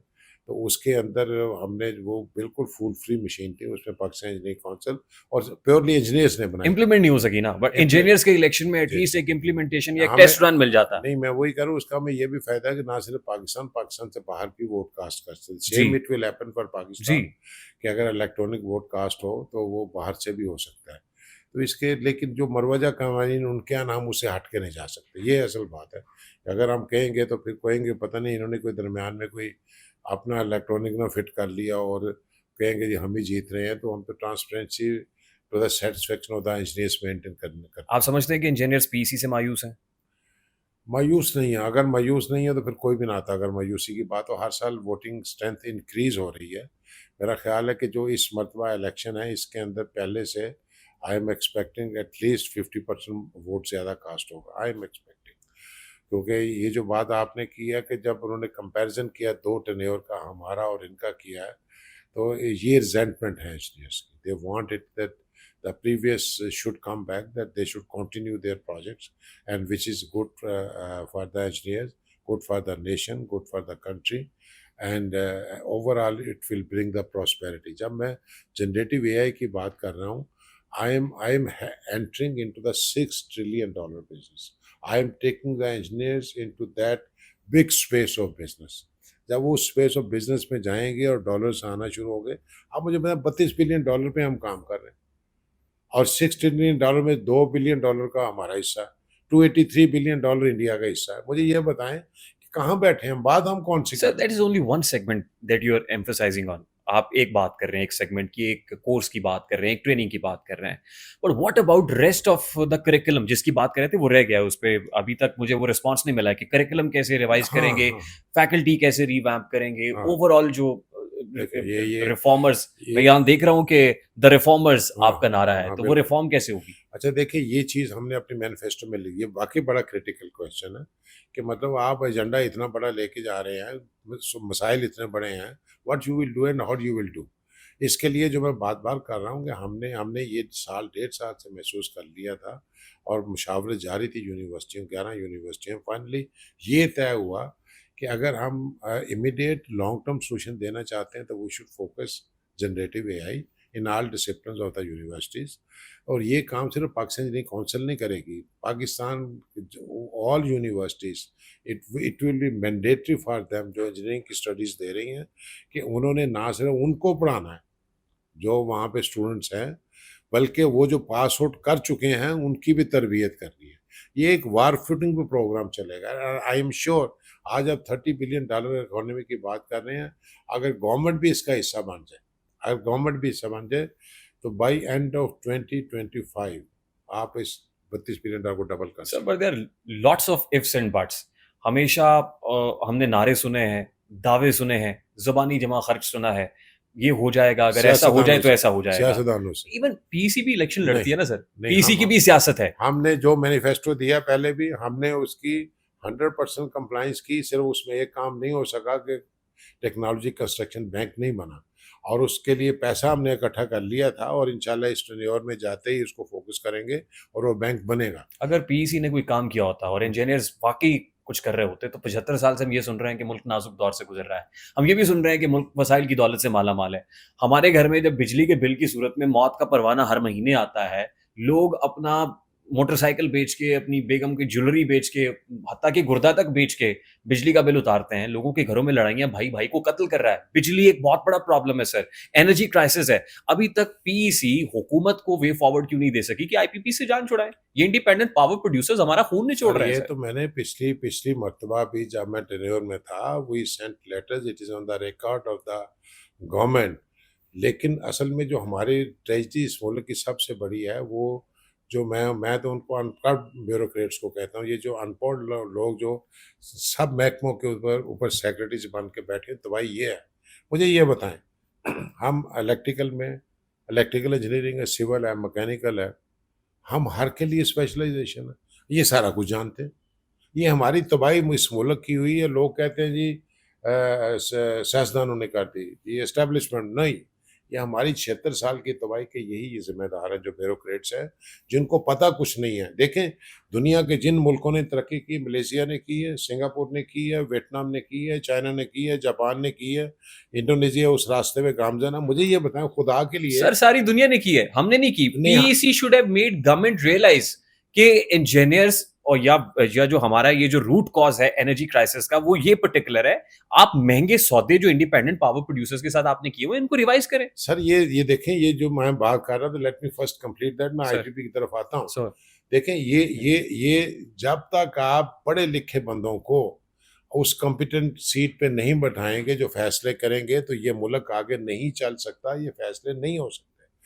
आपको ये सुन के हैरानगी होगी कि इंजीनियर के पास सर्विस स्ट्रक्चर नहीं, और नहीं है। सर्वर स्ट्रक्चर की जितनी हमने मेहनत की, सेनेट से करारदाद अप्रूव होकर नेशनल असेंबली के अंदर पड़ी हुई है, और किसी की हिम्मत नहीं है गवर्नमेंट की कि इस ब्यूरोक्रेसी से टक्कर लेके हमारी उस करारदाद को अप्रूव करके सर्वर स्ट्रक्चर हमें दे। आप जब सर्वर स्ट्रक्चर आएगा तो फिर इस मुल्क के जो सेक्रेटरीज इंजीनियरिंग के शोबों के होंगे, वो इंजीनियर होगा, वो बीए पास सेक्रेटरी नहीं कब होगा। आएगा सर? नहीं, ये आएगा। ये देखें, हम देखें, ये वो चीज़ें हैं जो हम इंशाल्लाह हासिल करेंगे। अब फैसला कौन जंग हो रही है, और गवर्नमेंट को भी पता है कि 76 साल के बाद अब ये इस तरीके से ढोल नहीं बज सकता कि आप इसको ढोल बजा सर के लेट मी अगले। Just ask you a very simple question, जो पीईसी के शायद किसी जगह पर कॉन्स्टिट्यूशन के अंदर भी था, यहां पर जो बैरून ममालिक से कंपनी आती है, बाहर की फॉरेन कंपनी आती है। पीईसी के अर्ली कॉन्स्टिट्यूशन के अंदर, correct me if I am wrong, ये था कि जो शेयर हमारी लोकल कंपनी का होगा दैट वुड बी 51% और जो इंपोर्टेड कंपनी का होगा दैट वुड बी 49%। आज इंपोर्टेड कंपनी का शेयर 70% है और लोकल कंपनी का शेयर 30% है। This should have been done on PEC part कि कम से कम लोकल कंपनी को इज्जत देते, लोकल इंजीनियर को इज्जत मिलती, हमारे लोकल रिसोर्सेज को, इंडिजिनस रिसोर्सेज को इज्जत मिलती। मेरा ख्याल है कि कानून ये नहीं था। कानून जो आप बात कर रहे हैं ये प्रैक्टिस में था मेरे जाने से पहले। हमने इस प्रैक्टिस को ख़त्म किया। हमने कहा कि अगर ये हमारी कॉम्पिटेंसी मौजूद है, हमने उसका उसका हमने कोडिंग सिस्टम ठीक किया कि पाकिस्तानी कंपनीज़ की भी ये कॉम्पिटेंसी मौजूद है। Let the Pak these projects should be given to the Pakistani companies. Then we should look forward to those foreign companies, और उन फॉरेन कंपनीज़ के आगे हमने एक बैरियर खींचा कि अगर आपने ये बैरियर क्रॉस करना है तो आपकी और हमारी जो उस वक़्त के वहाँ के ड्यूटी, टैक्सेस सारा कुछ आप हमें डॉलरों की शक्ल में लेके जाएँगे। हमने उनके बिडिंग के अंदर प्रायोरिटी दी, फिक्स करवाई। जो करंट लोग आए थे, हालाँकि ये खुद कॉन्ट्रैक्टर्स हैं, ये इन्होंने इस वक़्त चेंज किया है। बट आज भी फॉरेन कंपनी का शेयर 70% है। नहीं, मैं कि ये इन्होंने चेंज किया। इन्होंने चेंज, मैं वो बताता हूँ कि ये चेंज क्या किया है। ये भी मतलब ठेकेदार भी जो है ना, जो ख़ास बैठे हुए हैं, व्हाट दे आर डूइंग, ये काम नहीं करते हैं। ये कंडीशन बनाई इसलिए है कि जब ये उनके साथ एग्रीमेंट साइन करते हैं तो उनको बताते हैं कि जी आप हमारा लाइसेंस यूज़ कर लें और लाइसेंस यूज़ के इतना हमें मुआवजा दे दें। काम नहीं करते। तो जब ये काम नहीं करेंगे तो आगे नहीं बढ़ सकते। तो मतलब ये कानून इस तरीके से नहीं बनाए जा सकते जो आपने बात की है। कानून ये बनाना चाहिए कि अगर 100 रुपए दोनों की बिड बराबर है तो preference should go to Pakistani company. जी। इवन इससे कम भी इसका डिफरेंस सम परसेंटेज में पाकिस्तानी कंपनी को मिलना चाहिए। क्यों? उनके उनके पास उन्होंने रुपीज़ के अंदर पैसे लेने सर हैं। अगेन मिलना चाहिए, बट नहीं, मिल रहा नहीं है। नहीं, ये किया था, ये इन्होंने चेंज किया। करंट जो थे, हमने ये करके, ये बातें मैं कर रहा हूँ, हमने ये चेंज कर दिया था। जो करंट बैठे हैं, इन्होंने दोबारा इसको फिक्स कर दिया है आके कि जनाब इसके अंदर ये जो sir mail allow me to practice. Ask a हाँ, वेरी ब्लंट क्वेश्चन फ्रॉम जी, यू। जी। आप पे एक इल्जाम है, हाँ, हाँ। और इल्जाम ये है कि बतौर पीईसी आपने एक चीनी कंपनी को 100% के ऊपर लेके आए आप। आपने उसको 100% गो दिया कि आइए और आप काम कर लें। किसको? Is that true? कोई चीनी कंपनी थी, चाइनीज कंपनी थी, उसको आपने 100% के ऊपर आपने कहा कि आइए और काम कीजिए, you are more than welcome. नहीं, मेरा ख़्याल है कि ये इज दैट ट्रू? नहीं, ये बिल्कुल गलत बात है। देखें, मेरे जाने से पहले तो कोई निज़ाम ही नहीं था। I made a Q of the system कि जनाब जिसने आज अप्लाई करना है, पहले वो उसको लाइसेंस मिलेगा, फिर नीचे वाले को मिलेगा। चाहे वो मल्टीनेशनल हो, चाहे वो नेशनल कंपनी हो। ये जो मैंने कहा ना 10 अरब कैसे इकट्ठा हुआ? ये करप्शन का बाज़ार था। 1 लाख रुपया नो लिमिट कंपनी, ज़रा सुने आप। नो, जिसने अरबों का काम करना है, उसकी फ़ीस क्या है? पीसी के बाद 1 लाख रुपया। और जो करप्शन की मैं अब नहीं यहाँ पे लफ्ज़ बोलता, आप सोच नहीं सकते कि कितने गुना ज़्यादा करप्शन। हमने उसको रेड क्रॉस लगाया। हमने कॉन्ट्रैक्टर्स को कहा कि यहाँ पे आपको 1 महीने के अंदर लाइसेंस आपके घर जाएगा, लेकिन आपको 1 लाख का 2 लाख देना होगा। This was the only reform which I did, which made enrich to the Pakistan engineering council by 10 billion. This was the reform, this was the vision. और वो हमने टेक्नोलॉजी कंस्ट्रक्शन बैंक के लिए किया। ये जो आप बातें कर रहे हैं, इसकी इन सारी चीज़ों को मोर ट्रांसपेरेंट होना चाहिए। मैं इस बात से एग्रीड हूँ आपके साथ कि जो पाकिस्तानी कंपनीज़ हैं, इनको हमें आगे लेके चलना चाहिए। लेकिन आप यकीन करें कि ये जो टेक्नोलॉजी कंस्ट्रक्शन बैंक बना रहे हैं, इसके अंदर एक इनके लिए एक और हमने रियायत रखी है अपने कंस्ट्रक्टर कंपनीज़ के लिए, जो बड़ी कंपनियाँ हैं। ये जब उनकी बिड आती है, बिड मनी, तो वो bid money 2% bid money, 10% performance bond देना होता है, और बिलियंस की जाती हैं ये। तो किसी के पास तो 1 बिलियन की बिड मनी देने का स्ट्रेंथ ही नहीं। ये जो टेक्नोलॉजी कंस्ट्रक्शन बैंक होगा, ये on the basis of the goodwill of the company, जिस तरह चाइनीज कंस्ट्रक्शन बैंक कर रहा है, फॉलोइंग दैट हम उसको एक एक नहीं 10-10 बिलियन की नोट फॉर पाकिस्तान, पाकिस्तान से बाहर के लिए भी गारंटियां इशू करें। ठीक। सर पीसी का इलेक्शन लड़ने में कितने पैसे लगता है? मेरा ख्याल है कि अगर आप कहें कि अगर अगर वो खुद आप खर्च कर रहा है, तो आजकल अगर आप एक एक जलसा करते हैं किसी जगह पे भी इंजीनियर्स का, तो आप 1000 ऑडियंस उसमें आए तो 1000 को ज़रूर दे लें 1500 रुपये से या 2000 रुपये से कम से कम। 10-12 करोड़ लगता है? नहीं नहीं ज्यादा ही लगता होगा। नहीं नहीं, मेरा कम है, इससे इससे काफ़ी कम है। ये जो 7-8 करोड़ है। मेरा ख्याल है कि इतना 5-7 करोड़ रुपये लग जाता है, सात। अगर डायरेक्ट उसने खर्च करना हो। लेकिन यानी अगर अच्छा खासा पैसा इन्वॉल्व है हाँ, पीसी के लेकिन इलेक्शंस में। लेकिन अगर उसके दोस्त यार जहाँ पे हैं, मतलब मैं कराची आ रहा हूँ तो हर जगह पे लोग हैं ना जी, जो chairman vice chairman governing body के लिए अच्छा, मैं स्पेसिफिकली दे नहीं आर पूछ रहा, suspend. I don't want to name anybody, लेकिन इतने पैसे लगा के कोई 7 लगाता होगा, कोई 10 लगा देता होगा, कोई 11-12 करोड़ लगा देता होगा, इतने पैसे पूरे कैसे होते हैं सर? देखिए मैंने तो मेरे 2 टर्म्स में अगर कहें तो 2 टर्म्स के पूरे ही इतने पैसे लगे थे। लेकिन जैसे मैंने बताया कि अगर एक सिंगल पेनी का वोचर मेरा वहाँ पे हो 6 साल के अरसे में, और कोई एयर टिकट हो, कोई होटल बुकिंग हो, तो मैं अपने इलेक्शन से रिज़ाइन कर जाऊँगा and I will not contest this election. ये मैं तमाम इंजीनियर्स के लिए एक मैसेज देना चाहता हूँ कि इतने ट्रांसपेरेंटली हमने काम किया कि अल्लाह ने यहाँ पे सब कुछ दिया हुआ है, तो वहाँ से लेके आने की हर ज़रूरत नहीं है। लेकिन अनफॉर्चुनेटली बात क्या है कि हाथ की पाँचों उँगलियाँ एक जैसी नहीं होती। ये जो आप लोग क्वेश्चन कर रहे हैं, मुझे पता है कि जो कुछ इस पिछले टेन्योर में हुआ है, और वो इस बात की चीखें मार रहा है।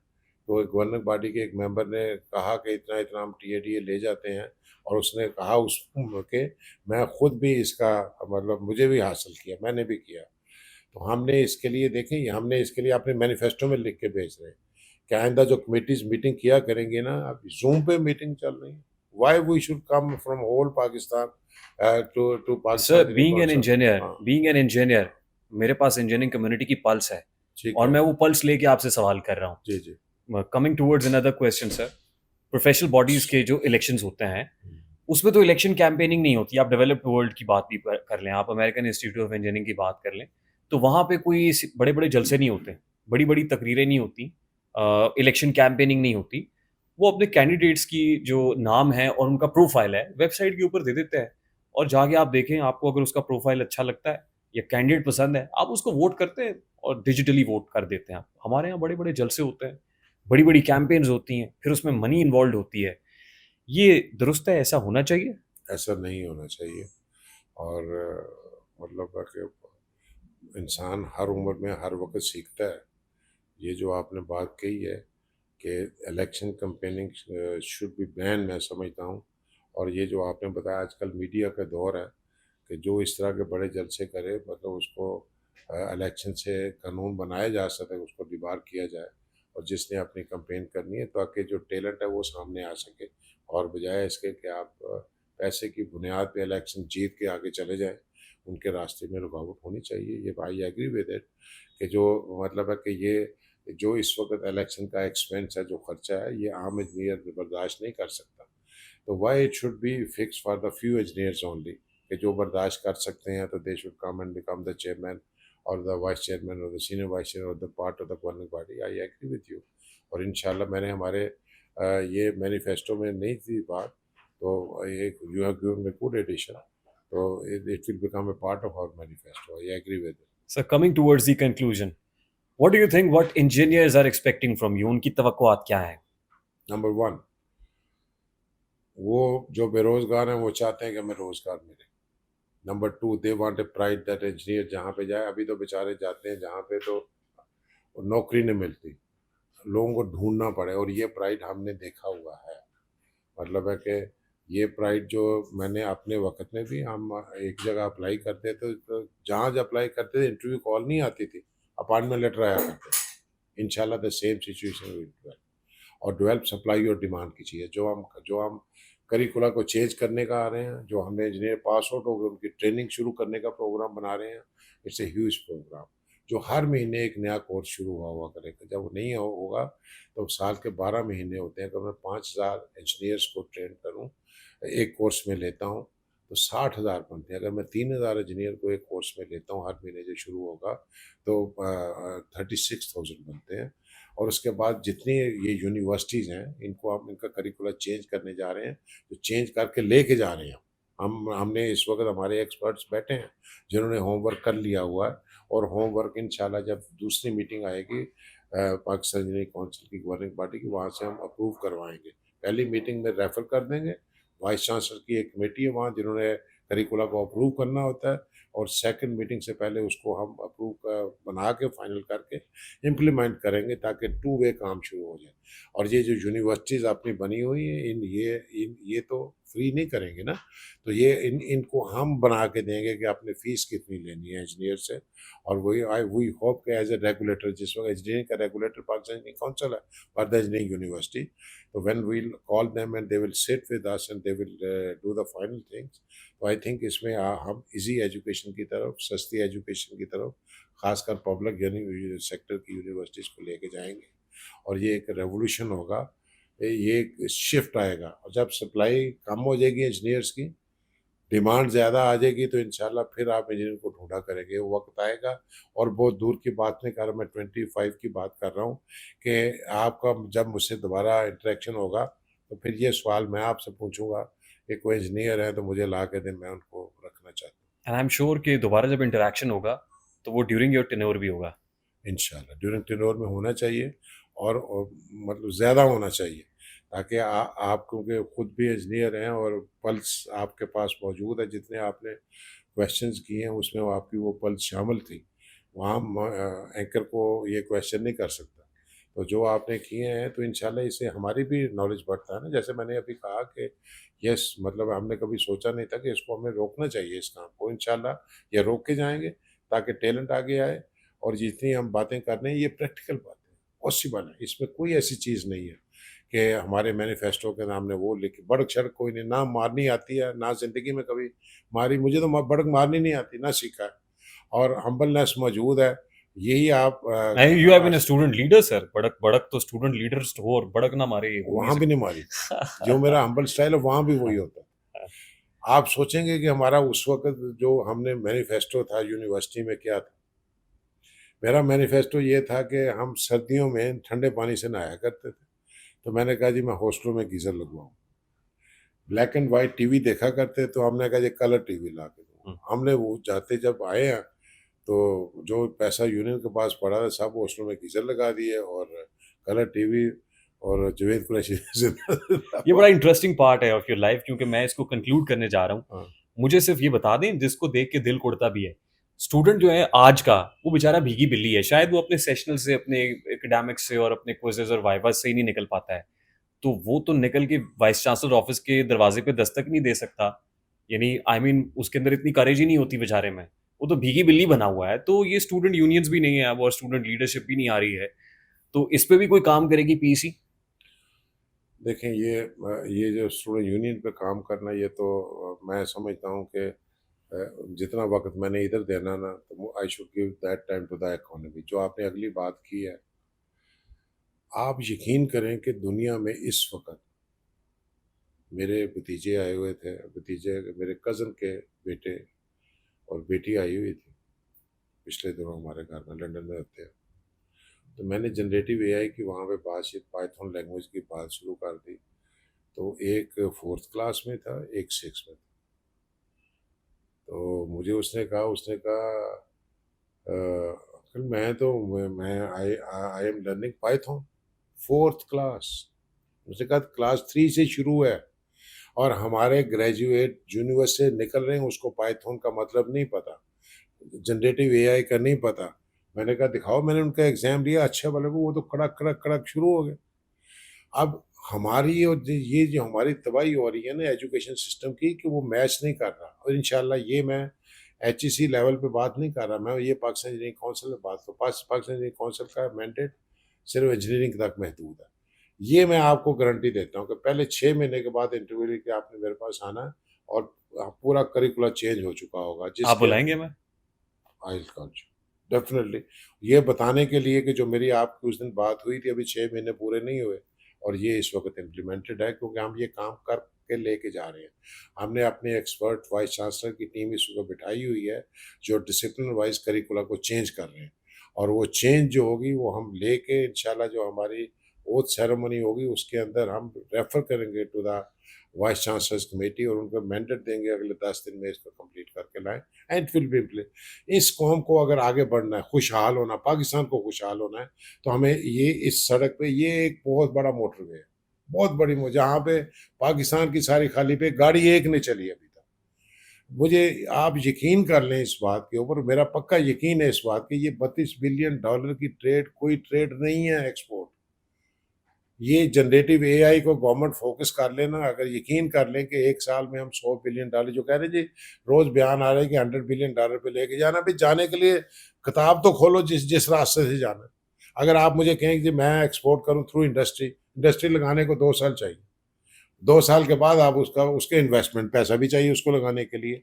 इसके लिए तो एक लैपटॉप चाहिए, एक बंदा चाहिए या बंदी चाहिए, वो बैठे हों और सीखा हुआ काम कर रहे हों, भेज रहे हैं, और डॉलर उधर से भागे हुए आपकी तरफ आ रहे हैं। तो खुदा के लिए मैं हुकूमत से भी ये रिक्वेस्ट करूंगा, खुदा के लिए हमारे पास एक्सपर्ट मौजूद है, पाकिस्तान के अंदर मौजूद है, बाहर से लाने की ज़रूरत नहीं, उनकी एक टीम बना लें और वार फूटिंग पे इस प्रोग्राम को शुरू करते हैं पूरी कौम के लिए। Sir, we are keeping a strong eye on your promises, on your campaign, and we'll be there as your ears and eyes. इंशाल्लाह, I hope you enjoyed it.